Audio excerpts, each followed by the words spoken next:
Bonjour à tous, aujourd'hui on se retrouve pour une toute nouvelle vidéo sur 15 anecdotes physiques absurdes dans Pokémon. J'espère que ce nouveau format va vous faire kiffer. En tout cas, nous on va commencer directement la vidéo, donc c'est parti pour le premier.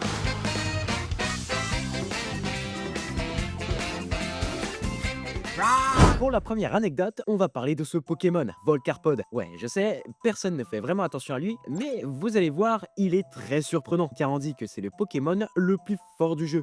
Tout ça à cause d'une information abusée dans le Pokédex. Volcarpod aurait une température de plus de 10 000 degrés Celsius. Les gars, je sais pas si vous vous rendez compte de la dinguerie. C'est comme si un escargot qui avait la chaleur de 2 soleils réunis se baladait dans la rue comme si de rien n'était. Et c'est bien ça le problème. Dans les jeux Pokémon et l'animé, il peut se balader sans causer absolument aucun dégât.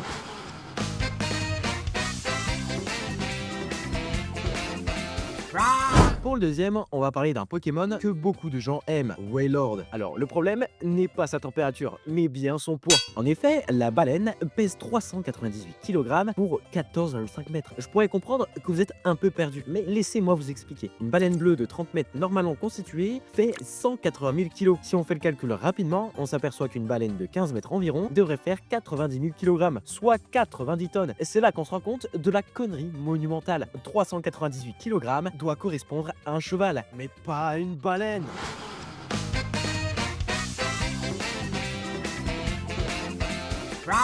Ah là là, Flambuzzard, un Pokémon majestueux que évidemment tout le monde aime. Mais vous allez voir, ce Pokémon est juste monstrueux, car dans son descriptif, il est écrit qu'il peut voler à la vitesse supersonique. Ouais, rien que ça. Si on réfléchit un petit peu, sa vitesse correspondrait à une distance de 343 mètres en une seule seconde. Et pour que vous voyez bien de quoi je parle, voilà une vidéo où un avion obtient cette vitesse.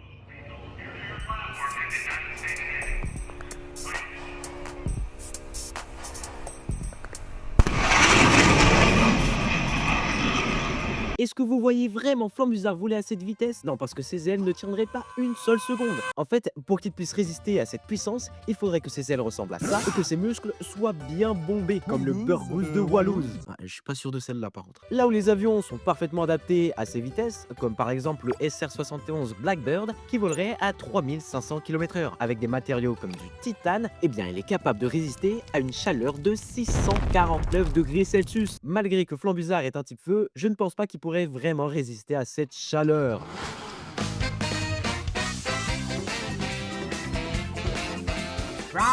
On va maintenant parler de Léviator, un Pokémon surpuissant avec des attaques surpuissantes comme Hydroqueue ou même Colère. Mais malheureusement, c'est bien la puissance des attaques qui est la cause du problème. En fait, il est même pas censé avoir la force d'envoyer ses attaques. Il est juste trop obèse avec 235 kg et trop grand avec 6,5 mètres de taille. La masse volumique d'un serpent de cette taille devrait limiter sa vitesse et surtout sa force. Les attaques de fou furieux qu'il envoie sont en réalité irréalistes. En gros, s'il existerait dans la vraie vie, il aurait dû se contenter de grailler les petits poissons qui se trouvent au fond de la mer. Ça aurait été beaucoup plus simple pour lui, surtout avec sa grosse bouche.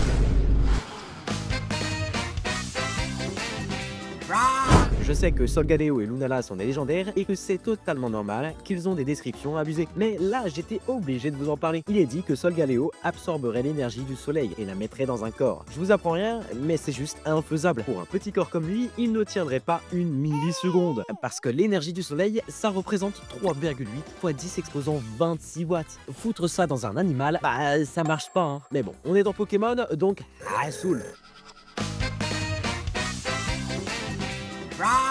Régigigas, un légendaire qui nous a demandé tant d'efforts. Il fallait s'équiper de toute notre intelligence et faire appel à notre intellectualité suprême pour résoudre les énigmes qui étaient d'une difficulté si dure. Ouais non, on regardait tous sur internet, hein, mais... Il n'empêche que ce Pokémon est dit comme surpuissant. Il pourrait déplacer un continent. Mais putain, mais pourquoi Pokémon n'ose pas comme ça, frère? Il y a des plaques tectoniques et des tremblements de terre qui prennent des millions d'années à déplacer la Terre, et vous allez me dire que c'est ce petit bonhomme de la masse d'un putain d'humain qui va faire un même? Bah non, en fait, bah non. Allez vous faire enculer. Là, on va partir sur un Pokémon qui rentre dans mon top 3 de mes préférés. C'est bien évidemment Métalos. Regardez comme il est beau. Enfin, le truc avec ce Pokémon, c'est qu'il est décrit comme super intelligent. Mais genre pas un petit peu plus intelligent que les humains.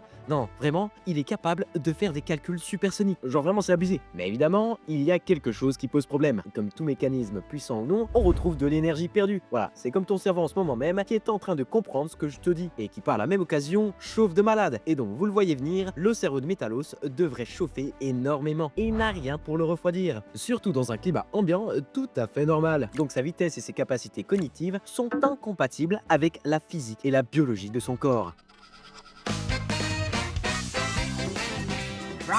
La créature qui va nous intéresser pour ce 8e fait, c'est Exagide. Ce Pokémon est bien sympa, et surtout son concept. Une épée et un bouclier qui se bat en lévitant, c'est super cool. Et vous allez me dire que c'est le monde de Pokémon, et que c'est tout à fait normal qu'une créature puisse léviter. Et bordel, vous avez tellement raison. Mais le hic, c'est qu'une épée et un bouclier, c'est bien trop lourd pour son exosquelette. Bon, j'avoue, pour le 8e, j'avais pas trop d'inspi, mais je vous assure par contre que les prochaines, ah là, vous allez pas le regretter. Les gars, ah je vous le dis, ah là là, ça, ah non mais là on est sur du poulet là, là vraiment, ah.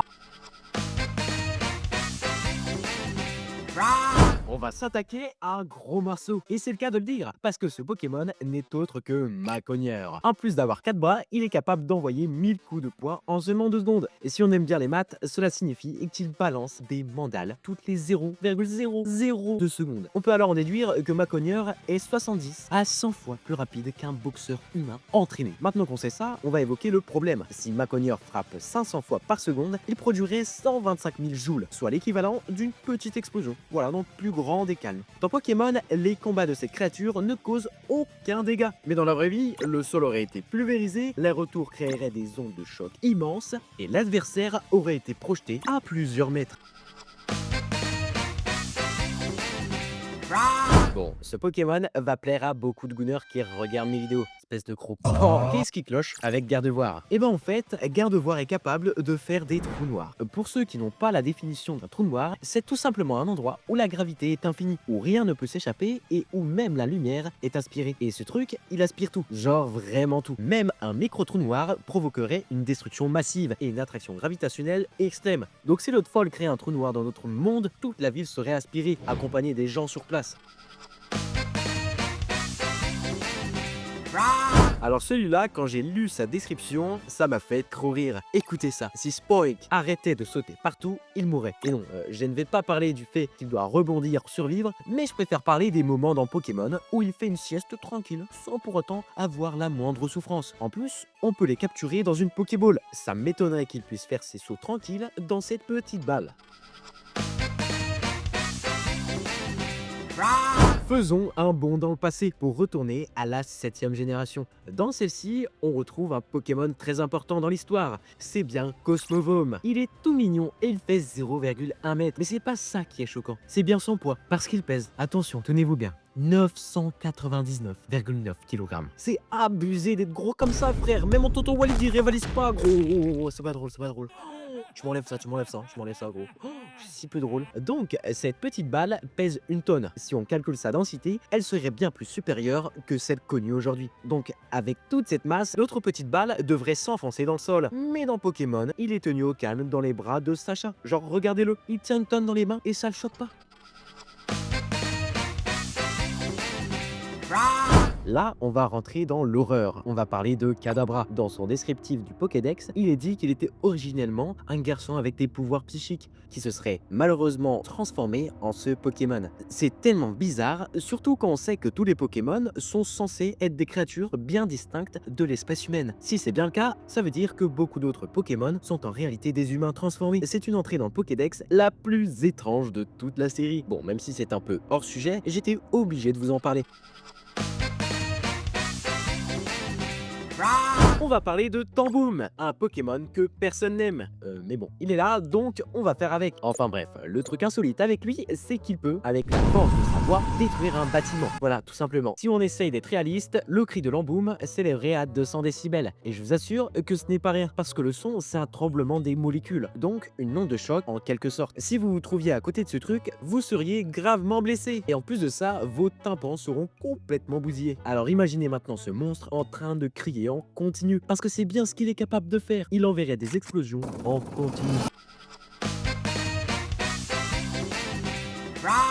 On connaît tous Arcanin, il est beau, majestueux et très stylé. Mais ce que l'on ne sait pas, c'est que dans sa fiche du Pokédex, il est indiqué qu'il est extrêmement rapide et qu'il pourrait parcourir plus de 10 000 km en une seule journée. Je pense que vous y voyez flou et que vous ne vous rendez pas encore compte de la dinguerie. En faisant un calcul tout simple, comme 10 000 divisé par 24, on réalise que la vitesse requise pour atteindre 10 000 km en une seule journée est de 416 km/h. On va essayer maintenant de le comparer à notre monde. Regardez ça, ce beau guépard qui court à la vitesse de la lumière. Eh bien, dites-vous, elle n'est qu'à un quart de la vitesse de Arcanin. Pareil pour le cheval de course. Même que c'est pire. Et même une voiture de F1 ne va pas à sa vitesse. Si tout cela est bien vrai, ça voudrait dire que chaque pas au sol aurait plusieurs tonnes de force appliquée. Et pour chaque foulée, il demanderait 1 million de joules. Pour un corps comme le sien, ça poserait beaucoup de problèmes. Et en plus, il devrait logiquement manger des quantités monstrueuses de nourriture pour alimenter sa course. Et voilà les gars, j'espère que vous avez kiffé cette vidéo. J'ai essayé de faire un nouveau format. J'espère que ça vous a fait kiffer. Si vous avez bien aimé les gars, n'hésitez pas à liker. Voilà, vraiment. Likez les mecs, ça me ferait vraiment plaisir. Vous vous abonnez, vous faites tout ce que vous voulez. En tout cas, moi je vous fais la grosse bise. On se retrouve pour une prochaine vidéo. Peace!